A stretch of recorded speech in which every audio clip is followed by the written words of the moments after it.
Hello everyone, welcome to your YouTube channel NCRT Adda. So here we have taken class 8 chapter, that is men's intervention in natural phenomena. So I have already uploaded one video of this chapter. I hope you all have watched that. If you haven't, please go and watch that also. I will share the link in the description box, so it will help you to search out that video. So in our previous video we have talked about कि जो natural phenomena है, ठीक है, जितने भी हैं उसमें human beings का, मेंस का क्या इंटरफेरेंस हो रहा है, ठीक है, वो क्या ऐसा कर रहे हैं कि उस पर क्या इफेक्ट, मतलब नेचुरल फिनोमिना पे उसका क्या असर पड़ रहा है बेसिकली। तो हम लोगों ने पहली जो हम लोगों ने वीडियो देखी उसमें हम लोगों ने बात किया है डिफॉरेस्टेशन के बारे में, उनके इफ़ेक्ट क्या पड़ रहे हैं, डिफॉरेस्टेशन के कॉजेज़ क्या क्या हैं, इफ़ेक्ट के बाद फिर उनको हम लोग कैसे कैसे रिनोवेट भी कर सकते हैं ना, कि कैसे कंजर्व कर सकते हैं फॉरेस्ट को, ठीक है, ये सारी चीज़ें भी हम लोगों ने पढ़ी। फिर चिपको मूवमेंट के बारे में थोड़ी सी इन्फॉर्मेशन जानी और उसके बाद रिसाइकलिंग ऑफ पेपर के बारे में पढ़ा। तो ये जो एक्टिविटी आप देख रहे हैं this is totally based on कि रिसाइकलिंग ऑफ वेस्ट पेपर। जैसे कि बताया गया है कि मतलब कि आप अगर आपके आसपास कहीं पर पेपर मिल वगैरह है तो आप जा कर के उस पे वहाँ पर भी ये प्रोसेस देख सकते हैं।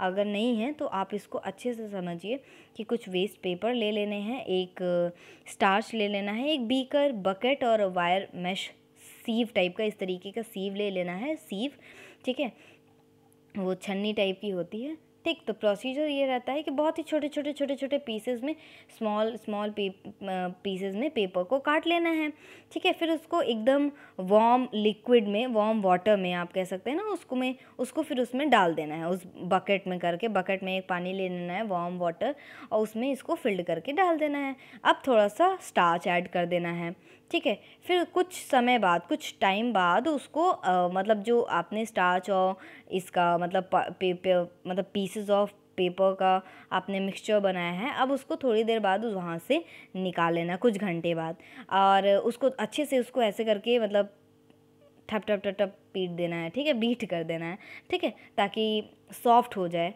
ठीक है, वो पल्पी फॉर्म में आ जाए। फिर इसके बाद क्या है, उसको अच्छे से स्प्रेड कर देना है वायर मैश सीव में। ये जो देख रहे हैं ना आप लोग, ऐसे करके ये वाला सीव, इसको अच्छे से एकदम स्प्रेड कर देना है ताकि जो वाटर है वो निकल जाए सारा का सारा, ठीक है। अब इसके बाद अगर आपको कुछ कलर वगैरह डालना है तो आप उसमें कलर स्प्रेड कर सकते हो, ठीक है। कुछ मतलब थ्रेड के थ्रू भी आप कर सकते हैं, या वेस्ट क्लोथ्स के थ्रू भी आप डाल सकते हैं, इस तरीके से आप उसमें कलर भी ऐड कर सकते हैं। फिर उसके बाद आप उसको उल्टा कर दीजिए और स्मूथ सरफेस पे रख दीजिए, ठीक। और उसके बाद कुछ दिन के लिए उसको धूप में सूखने के लिए रख दीजिए, ठीक है, आप उसको ड्राई होने दीजिए। आपका हैंडमेड पेपर रेडी है, ठीक है, बस। अब इसको आप यूज़ कर सकते हैं ग्रीटिंग कार्ड्स में, अपनी क्लास को डेकोरेट करने में, और अपने किसी फ्रेंड्स को कुछ मतलब गिफ्ट वगैरह पैक करके देने में। तो इन सब चीज़ों के लिए बहुत अच्छे सा, बोर्ड के लिए, बहुत अच्छी चीज़ों के लिए आप यूज़ कर सकते हैं, मतलब नोटिस बोर्ड हुआ या कुछ भी हुआ तो आप बहुत अच्छे से उसको डेकोरेट करके आप दे सकते हैं, ठीक है। नाउ अब हम जो पढ़ने वाले हैं वो है over extraction of fossil fuels. हम लोगों ने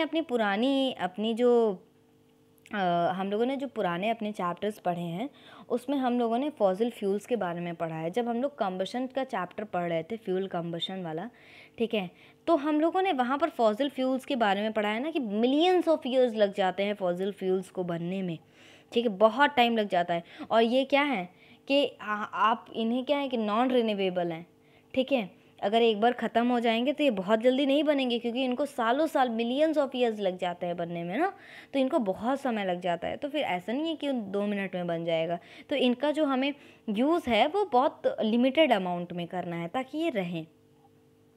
तो फॉसिल फ्यूल्स क्या हैं कि, और ये बहुत साल बाद बनते हैं, ठीक है, dead animals, dead plants, leaves जब बहुत ज़्यादा धीरे धीरे धीरे धीरे करके एकदम नीचे की सरफेस पे पहुंच जाते हैं due to pressure and temperature, extreme pressure and temperature, तब जा कर के वो फॉसिल फ्यूल्स वो बनते हैं ना। इस तरीके से हम लोगों ने पढ़ा था। तो फॉसिल फ्यूल्स क्या है, ठीक है, फॉसिल फ्यूल्स में बहुत सारी चीज़ें आ जाती है, कोल है, पेट्रोलियम है, पेट्रोल प्रोडक्ट्स में क्या आ जाता है, केरोसिन आ जाता है, एलपीजी आ जाती, सॉरी आपकी सीएनजी आ जाती है, और नेचुरल गैसेस आ जाती हैं ना, तो मतलब नेचुरल गैस, पेट्रोल, डीजल, फिर हम लोग उसको रिफ़ाइन करके सारी चीज़ें निकालते हैं। तो कोल जो है एज अ मतलब बिगेस्ट फ्यूल है और सोर्स ऑफ एनर्जी भी है, ताकि जो सारी चीज़ें वो अच्छे से लोकोमोट कर सकें, जैसे प्लांट्स है या अदर फैक्ट्रीज़ भी हैं, वो सारी चीज़ें भी चल सकें। और ऑब्वियस सी बात है, जितने भी ये फॉसिल फ्यूल्स हैं, they are the source of energy, obviously they are the source of energy because they are producing, ठीक है, what they are producing heat energy, ठीक। तो जो कोल है वो क्या है, coal is being used as a fuel and a source of energy for running locomotives, जैसे power plants and other factories. तो पेट्रोल या पेट्रोलियम प्रोडक्ट्स जो है बहुत बहुत एकमात्र आप कह सकते हैं ना, this is the only source of energy, ताकि जो कार हैं, बसेस हैं, स्कूटर्स हैं, वो सब किसकी वजह से चल रहा है, पेट्रोल प्रोडक्ट्स की वजह से, डीजल प्रोडक्ट्स की वजह से। अगर अब तो सीएनजी का भी यूज़ होने लगा है ना, कंप्रेस्ड नेचुरल गैस का यूज़ होने लगा है, ताकि उसका भी यूज़ लोग करें और उस मतलब कि फिर हमारे एनवायरनमेंट को ज़्यादा इफ़ेक्ट ना पड़े, और ज़्यादा से ज़्यादा पीपल अपनी कंफर्ट जोन के लिए, अपने कंफर्ट में आने के लिए बाइक्स का और स्कूटर्स का इस्तेमाल, बसेस का इस्तेमाल करते हैं ना, ताकि वो उनका टाइम भी कंज्यूम हो, उसकी जगह पे वो कुछ और भी काम कर सके, ठीक है, इस तरीके से। तो जो वही सारी चीज़ें हैं कि जो city roads are choked by various kinds of vehicles run on petrol and petroleum products, इसकी वजह से ट्रैफिक वगैरह भी हमें देखने को बहुत ज़्यादा मिलता है। And they are not only consuming the natural resource but at the same time pollute भी तो हो रहा है ना। वही चीज़ हो रही है ना कि लोग अब सीएनजी का क्यों यूज़ करने लगे हैं, क्योंकि ताकि हमारा एनवायरनमेंट पोल्यूट ना हो, ठीक है, बहुत ज़्यादा पोल्यूट ना हो, क्योंकि पेट्रोल, डीजल, केरोसिन और इन सब चीज़ों से बहुत ज़्यादा पोल्यूशन भी होता है, ये हमारे एटमॉस्फेयर को बहुत ज़्यादा पोल्यूट करते हैं, ठीक है। हमें कंफर्ट में तो ले करके आ रहे हैं वो, ठीक है, हमारा कंफर्ट जोन तो मतलब वो क्रिएट कर ही रहे हैं हमारे लिए, बट उसके से हमें टाइम भी बहुत ज़्यादा मतलब नहीं लग रहा, हमारा टाइम भी बच रहा है, लेकिन इससे क्या है कि हमारा नेचुरल रिसोर्स भी बहुत ज़्यादा यूज़ हो रहा है, और दूसरी चीज़ हमारा एटमॉस्फेयर भी पोल्यूट हो रहा है, ठीक। अब marine life is also disturb due to over drilling of crude oil.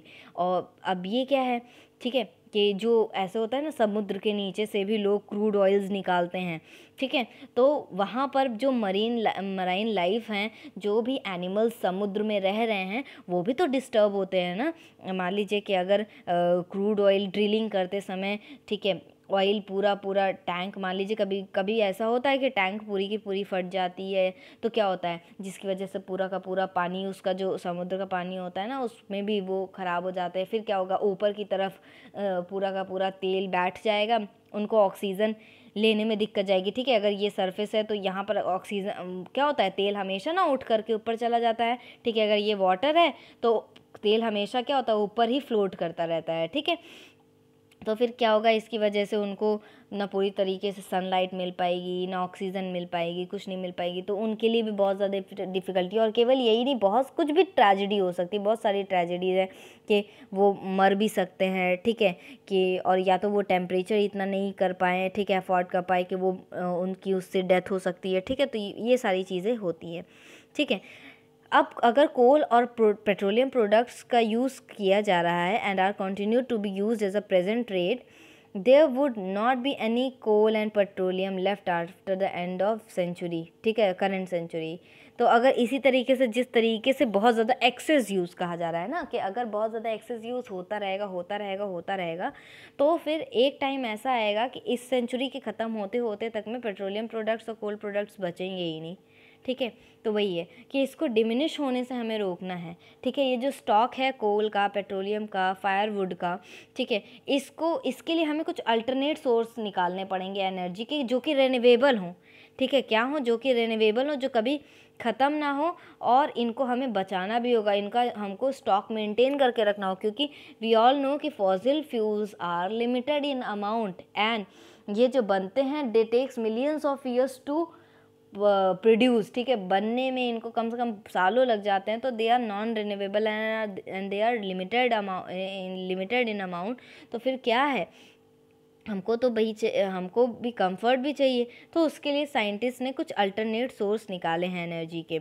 So we should produce energy from biogas, sun, wind and water. ठीक है, इन सारी चीज़ों से भी हमें एनर्जी जो है वो प्रोड्यूस करनी चाहिए। ठीक है, प्रोड्यूस करनी चाहिए बायोगैस का यूज़ करके। अब जितने भी जो अभी ऐसा नहीं है कि एज अ स्टूडेंट अभी आपको भी सोचना चाहिए कि हाँ बायोगैस के थ्रू हम एनर्जी कैसे निकाल सकते हैं, कैसे हम प्रोड्यूस कर सकते हैं, सन के थ्रू।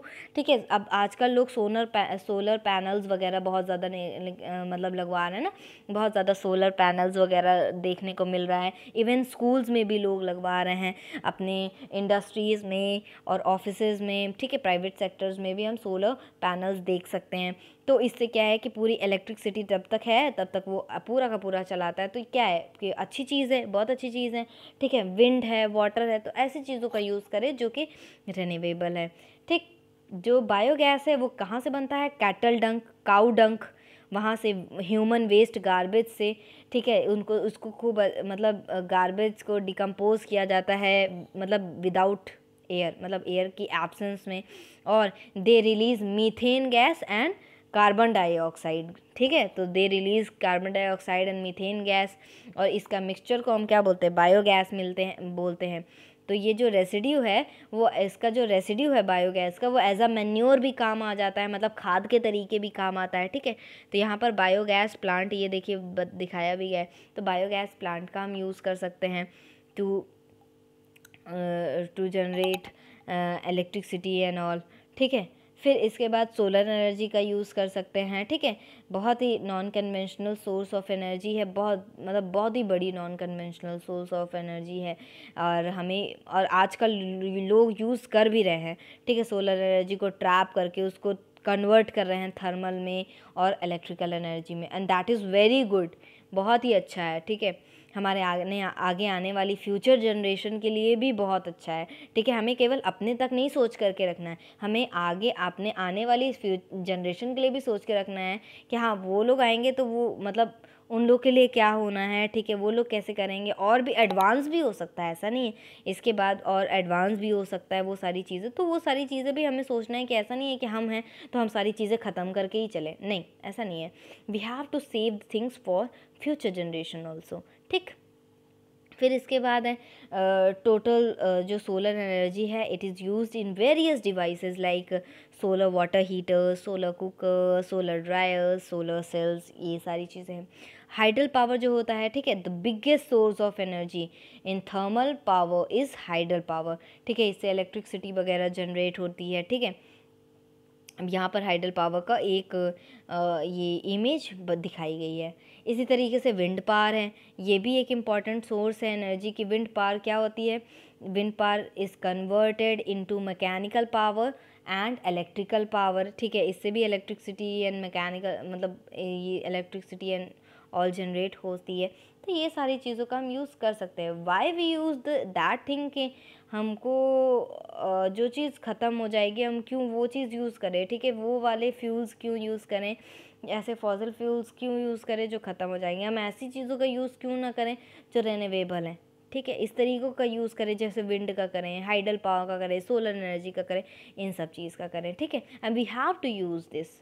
ठीक, अब जैसे सोलर कुकर के बारे में बताया गया है ना, सोलर कुकर के बारे में बताया गया है कि क्या है कि सन क्या होता है, sun has been radiating enormous amount of energy. और मतलब ये देखिए सोलर कुकर का ये डायग्राम दिया गया है, बहुत ज़्यादा अमाउंट में सन से एनर्जी मिलती है हमें, बहुत ज़्यादा। ठीक है, रेडिएंट एनर्जी मिलती है। उसका जो सब मतलब बहुत ज़्यादा अमाउंट हमें नहीं चाहिए, थोड़ा सा चाहिए, ऐसा नहीं है उतना का पूरा हम लोग एनर्जी क्या करेंगे, उतना रेडिएंट एनर्जी हमको ज़रूरत ही नहीं है।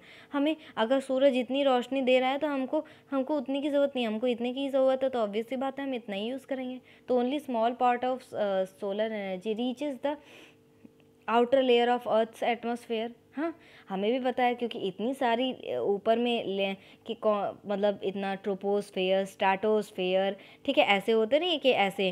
ठीक, ट्रोपोस्फेयर है, फिर स्ट्रैटोस्फेयर है, फिर मीजोस्फेयर है, फिर आपका थर्मोस्फेयर, फिर एग्जोस्फेयर, ऐसे करके इतनी सारी स्फेयर्स है, लेयर्स हैं, ठीक है, गैसेस की, फिर लेयर्स पे लेयर्स फिर लेयर्स पे लेयर्स है। तो जो एकदम अगर सोलर की एनर्जी भी देखा जाए तो बहुत ज़्यादा अमाउंट में अर्थ सरफेस पे जितनी पहुंचनी चाहिए पूरी की पूरी नहीं पहुंच पाती, और उसमें से भी हमें बहुत ज़्यादा अमाउंट में नहीं चाहिए, ठीक है, जितनी पहुंच जाती हैं उसमें से भी बहुत ज़्यादा अमाउंट में नहीं चाहिए, ठीक है। जो पहुंचती भी हैं उसमें से भी और उतना भी नहीं चाहिए, जितने की ज़रूरत है हम उतना ही यूज़ करेंगे। तो एक ब्लैक सरफेस होता है विच एब्जॉर्ब्स मोर हीट, ठीक है। अगर हम देखें तो ब्लैक जो लोग होता है नहीं कि समर में बहुत ज़्यादा अवॉइड करते हैं ब्लैक पहनना और वाइट ज़्यादा प्रेफर करते हैं, लेकिन वही ठंडियों में विंटर सीजन में वो ब्लैक पहनना ज़्यादा पसंद करते हैं एज़ कम्पेयर टू वाइट। क्यों? क्योंकि ब्लैक इज़ अ मतलब good absorber and white is a good radiator, ठीक है, रेडिएटर ऑफ लाइट, ठीक है, रेडिएट करता है, ठीक है। और ये क्या कहता है, गुड एब्जॉर्बर ऑफ लाइट है। तो इसको लोग जब ठंड में क्या करते हैं, ब्लैक पहनते हैं ताकि वो एब्जॉर्ब करें। तो जो ब्लैक सरफेस का लोग ज़्यादा यूज़ करते हैं, ठीक है, इसमें कुकर्स, सोलर चीज़ों में, ताकि वो ब्लैक चीज़ एब्जॉर्ब करे हीट को, ठीक। तो solar cooker achieve a higher temperature by using mirrors to focus the rays on the sun, ठीक है। यहाँ पर मिरर्स लगे रहते हैं, ठीक है, एकदम हाई टेम्परेचर हो जाता है वो, ठीक है, वो फोकस करके वहीं पर आपका पूरी सन रेज पड़ेंगी। Solar cooker are covered with glass plate, ठीक, ग्लास प्लेट के थ्रू कवर्ड होते हैं, और इनका यूज़ करके हम बहुत अच्छे से अपना जो फूड वगैरह है बहुत अच्छे से प्रिपेयर हो जाता है, ठीक है। ऐसा भी नहीं है कि वो पूरा का पूरा रॉ रहेगा, ऐसा नहीं है, बिल्कुल भी रॉ नहीं रहेगा, फुल्ली कुकड रहेगा, फुल्ली अच्छे से आप अच्छे से जैसे आप गैस पे यूज़ करके आप खाते हैं, ठीक है, कुछ भी कुक प्रिपेयर करते हैं, इसी तरीके से आप सोलर कुकर में भी कोई भी चीज़ बना करके अच्छे से खा सकते हैं, ठीक है।